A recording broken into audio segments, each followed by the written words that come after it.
일단 영추문 주변 담장의 대략 낙서가 좌우 나누어서 한 9m 정도였고요. 네, 저희 그 고궁박물관 쪽문 주변에는 대략 24m에서 25m 정도가 사실은 낙서로 도배가 되어 있었는데 처음에는 정말 이게 무슨 일인가 싶어서 좀 당황하기도 했고 그러니까요. 이걸 어떻게 지우지? 그리고 날씨가 또 너무 추워지다 보니까 사실 그렇죠. 저희 입장에서는 작업이 저희 뜻대로 되지 않을까 봐 그게 또 굉장히 걱정스러운 부분이었습니다. 이게 참 낙서 내용도 이게 그 불법 영상 공유 사이트를 이거를 낙서를 했다라는 게 더욱더 이게 참 많은 분들의 공분을 샀어요. 맞아요.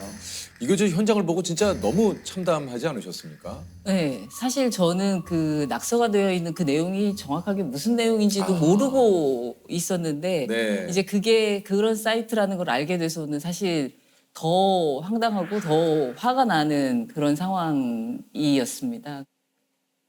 이 훼손 규모가 너무 크다 보니까 복구 전담팀이 꾸려졌다고 그래요. 네, 그렇습니다. 예, 두 분이 이제 직접 이제 훼손된 우리 문화재를 이제 복구를 현장에서 하신 거잖아요. 네. 예, 현장에서 좀 해보시면서 좀 어떠셨습니까? 저희가 그 석조 관련된 처리를 많이 하고는 있었지만 네. 이런 케이스처럼 너무 어처구니 없는 상황에서 저희가 일을 해야 되는 상황, 그리고 이게 짧은 시간 안에 저희가 처리를 해야 되는 스프레이 페인트 특성상 좀 빠른 시간에 작업을 해야 되거든요. 근데 우리가 대전에서 장비를 챙겨서 토요일 아침 일찍 올라갔는데 가보니 너무 넓은 범위와 그러니까요. 그리고 스프레이 페인트 자체가 석재가 다 다른 데다가 이렇게 좀 칠을 해놓는 바람에 좀 조차기가 되게 까다로웠어요. 그래서 그 돌 자체가 사실 하나로 보이지만 그 작은 광물들이 모여서 사실은 만들어진 거라 그 사이사이에 공극들이 있거든요. 그 틈을 통해서 사실 안으로 스며들어가면 저희 입장에서는 제거하기가 더 어려워지는 문제가 생겨서 그래서 이제 시간과의 싸움이라고 하는 거고 최대한 빠른 시간 안에 이것들을 제거하는 게 정말 급선무다라고 생각을 했던 거예요. 근데 문화유산에 대한 손상을 최대한 없이 하면서 사실은 처리하는 방법을 그렇죠. 강구하는 게 중요했기 때문에 사실 저희는 이제 내부적으로 실험이라든지 다양한 시도들을 할 수밖에 없는 상황이었죠. 이게 얘기를 들어보니까 이것을 지울 수 있는 여러 가지 방법이 또 있다고 해요. 뉴스에서도 봤는데 레이저로 이렇게 또 하기도 하고. 이번 경복궁 담장에 대한 낙서 제거 작업을 할 때 제일 사례로 많이 참고했던 게 사실 2007년에 있었던 서울 삼전도비의 낙서 사례였는데요.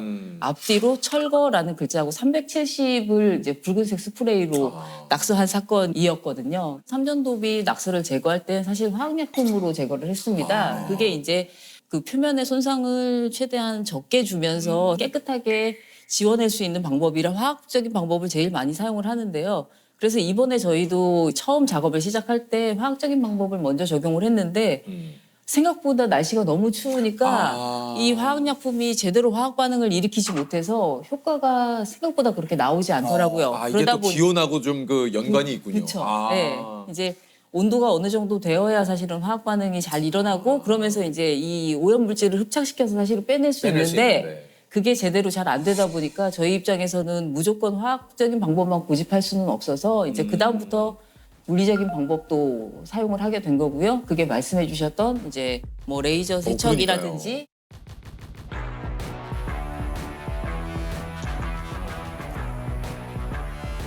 치과에서 치석 제거하는 모터 툴 같은 장비를 이용한다든지 아니면 블라스팅 방법이라든지 이런 방법들을 다양하게 적용하였습니다. 이게 블라스팅이라는 게 미세 모래가루 같은 것들을 이렇게 좀 도포를 해가지고 이렇게 떼내는 거라고 그래요. 네, 이렇게 약간 총처럼 생긴 이런 장비가 있는데요. 그 앞에 이제 아주 고운 미세한 돌가루들이 그쪽을 통해서 이제 표면을 이렇게 살짝. 쏘면서 그걸로 오염물을 살짝 벗겨내는 방식으로 진행을 하는 거죠. 이게 아까도 얘기 드렸습니다만 요즘 또 한파 한동안 또 뭐 굉장히 또 기온이 한 영하 20도 정도로 떨어져서 작업하시는데도 진짜 방한복을 껴입고 하더라도 이게 직접 손으로 하시는 게 손이 진짜 시렸을 것 같아요. 날이 추워서 정말로 손발이 그렇죠. 꽁꽁 얼어서 저희가 이제 아침 9시 정도부터 해 떨어질 때까지 계속 일을 했는데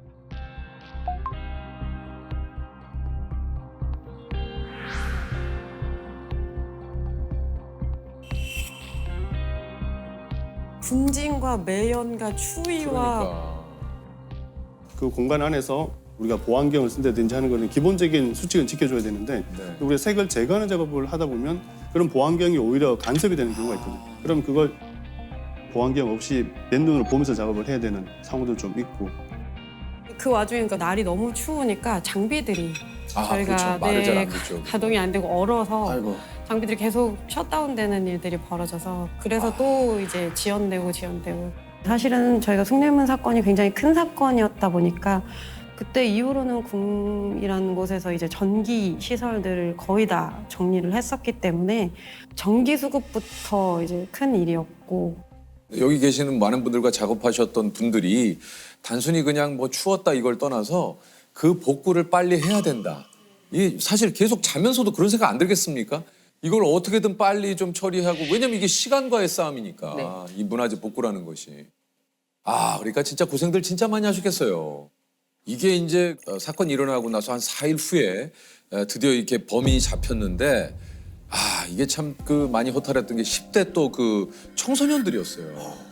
이게 참 정말 그 경복궁과 세종대왕상에 그 낙서하면 300만 원을 주겠다라는 제안을 받고 한 행동이라고 그렇게 받은 대가가 10만 원.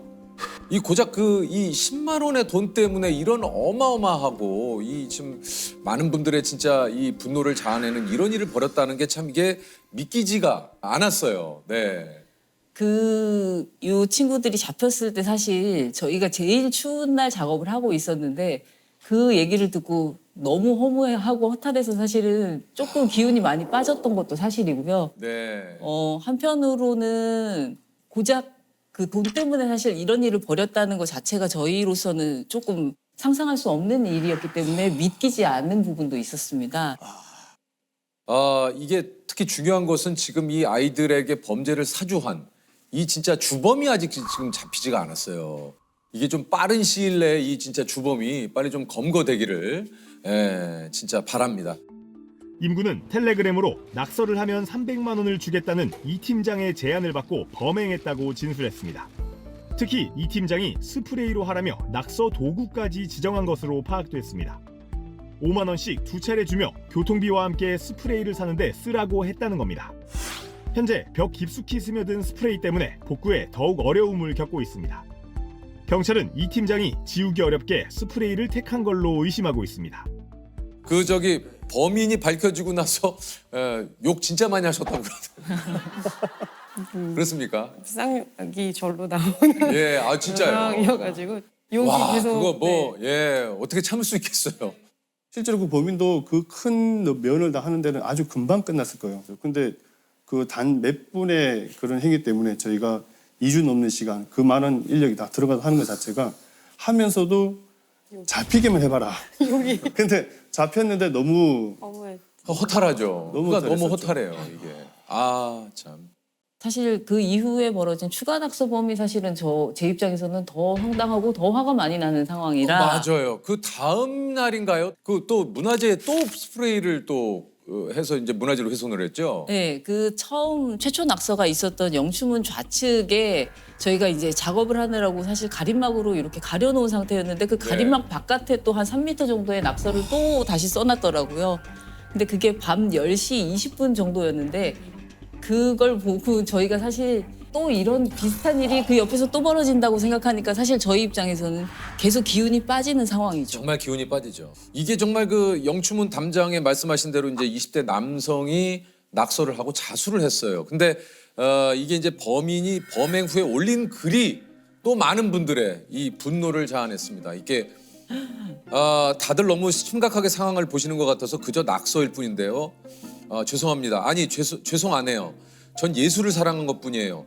제 전시회에 오세요. 곧 천막 치고 마감될 거라 입장료는 공짜고요. 눈으로만 보세요. 어떻게 이런 뻔뻔하고 말도 안 되는 이야기를 많은 분들에게 보라고 쓸 수가 있습니까? 이게 정말 진짜 욕이 절로 나오네요. 그래서 이제 이해가 안 돼. 아니 정말 이해가 안 돼. 이게 전시회예요? 야, 이 사람 이게 참 정말 정말 너무 화가 나고 황당한 상황이죠. 어쨌든 이게 저 문화재 낙서 피해가 이제 어제 오늘 일이 아닌 게 2014년 해인사 전각 13곳에 악령을 쫓겠다고 낙서를 또 했고요. 2017년 울주 언양읍성 성벽을 훼손해서 2,700만 원의 피해가 발생하는가 하면 또 얼마 전에 울산 문무대왕 왕비석에 낙서를 한 사건이 또 일어났다고 하는데 야, 이 일이 또 일어났어요. 의외로 정말 이런 일이 벌어질까 싶은 곳에 되게 많이 이런 낙서들을 하시더라고요.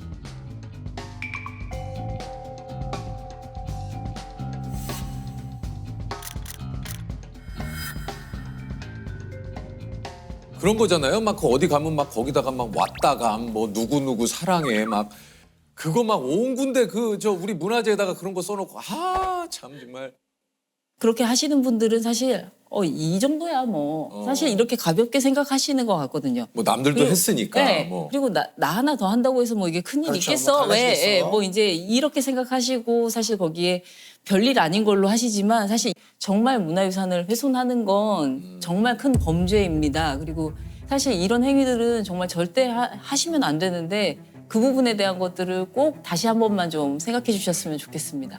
이게 이제 문화재보호법 제 92조 제 1항에 따르면 문화재를 훼손할 경우 3년 이상의 유기징역에 처한다. 이게 이제 법에 나와 있습니다. 이것에 대한 처벌은 정말 본인이 직접 받으셔야 된다라는 점을 다시 한번 얘기 드립니다. 아니 그 언론에도 이제 공개가 됐지만 피의자들에게 최대 1억 원의 손해배상을 청구한다고 뉴스에 좀 났거든요. 여러 가지 인건비, 장비, 뭐 들어간 비 아까도 얘기했지만 이게 비용이 필요한 일이기 때문에 네네. 그렇죠. 문화재보호법이 2020년에 개정이 생기면서? 되면서 이렇게 문화유산에 글씨를 쓰거나 그림을 그리는 훼손 행위를 한 사람들에게 원상복구를 명령할 수 있도록 사실은 규정이 개정되면서 이번이 이제 첫 번째 그 사례가 되는 거죠. 근데 이게 이제 첫 번째 사례군요. 네, 그렇습니다. 그래서 저희가 이제 원상복구를 하는 방법은 두 가지가 있는데요. 하나는 행위자가 직접 원상복구를 하는 방법이 있고요. 이제 그게 원활하지 않을 경우에는 사실 국가나 지방자치단체에서 먼저 원상복구를 하고 그에 대한 비용을 이제 청구하는 방식으로 진행을 하는데 야 이게 사실은 그러니까 이렇게 이제 비용적으로 이제 후에 여러 가지 복구 비용을 청구하는 것도 있지만 아까 얘기한 대로 야 이걸 이제 본인이 직접 지우게 하는 그것도 참 좋은 방법일 수 있겠다라는 생각이 드는데 사실 저희가 처음 이 작업을 막 하고 있을 때 이제 이 범인들이 저희 작업하는 동안에 잡히면 이 사람들 데려다가 여기다 그러니까요. 놓고 같이 이걸 좀 시켰으면 좋겠다라는 생각도 사실 저희가 맞아요. 내부에서 일할 때는 그런 그거 얘기도 참 좋은 많이 방법인 것 그렇죠. 같아요.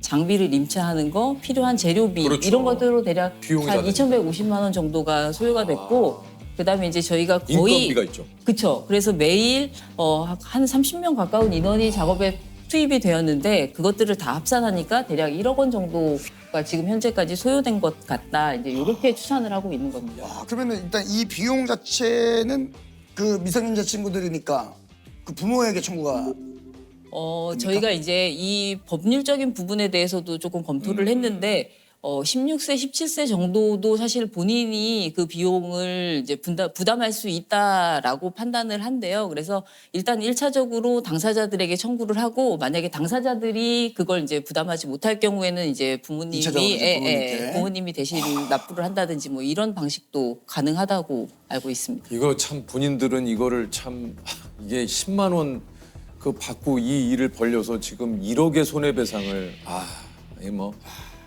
뭐 그러나 어쩔 수 없죠. 예, 본인이 저지른 죄값은 본인이 치러야죠. 예.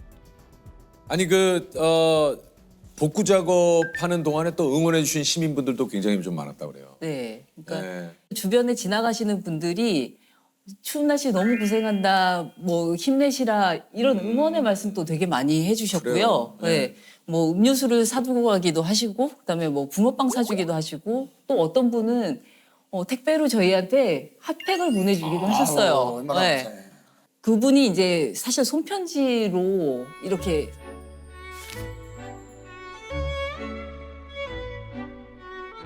자기가 이제 이렇게 복구 작업을 하는데 어떤 도움이 될 수 있을까를 고민하던 끝에 저희한테 핫팩과 그 편지를 보내주셨는데 그걸 보고는 또 모든 분들이 이렇게 관심을 많이 가져주셔서 감사하다라는 마음 한편에 우리 작업이 또 잘 마무리가 되어야 되는데 라는 그렇죠. 생각이 또 계속 이제 네. 점점 더 드는 거죠. 맞아요. 네.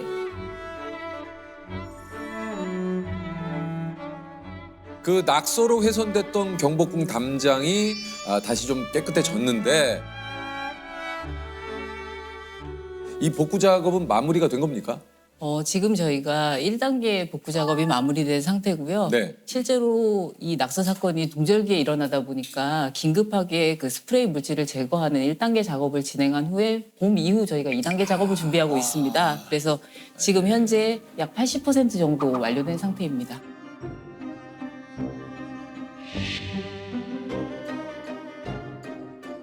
야, 그러니까 이 문화재가 한번 훼손이 되면 이게 복구하기가 어마어마하게 힘드네요. 저희가 그러면 완벽하게 복구가 되려면 한 어느 정도 한 올 6월 정도는 돼야 될까요? 저희가 지금 사실 이제 표면 상태가 어떻게 변화되는지 뭐 이런 것들을 이제 동절기에 계속 모니터링을 하고 아마 빨라도 4월은 되어야 2차 그렇겠죠. 작업을 시작할 수 있을 것 같아서 네.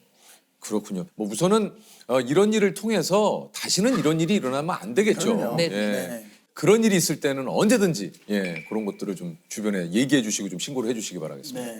그래서 이번에 저희가 국가유산 훼손 신고 전화를 있습니까? 네, 지금 잘 운영하고 되네요. 있습니다. 네. 그래서 1661-9112번이고요. 네, 꼭 얘기하신 이곳으로 전화를 해서 신고를 좀 해주시길 부탁을 드리겠습니다. 우리 문화재는 뭐 이제 우리 스스로 또 지켜야 돼요. 네. 아니 근데 진짜 제가 예전에 책을 읽읍시다 할 때는 그 가끔 제 책 내용 부석사 무량수전 배울림 기둥에 기둥에, 서서 네네. 그 책 때문에 이제 부석사도 가보고 이게 우리 문화재 그러니까 제가 참 경복궁 이 궁 매니아인데 네. 궁을 참 이게 또 바쁘다는 비계로 못 가보니까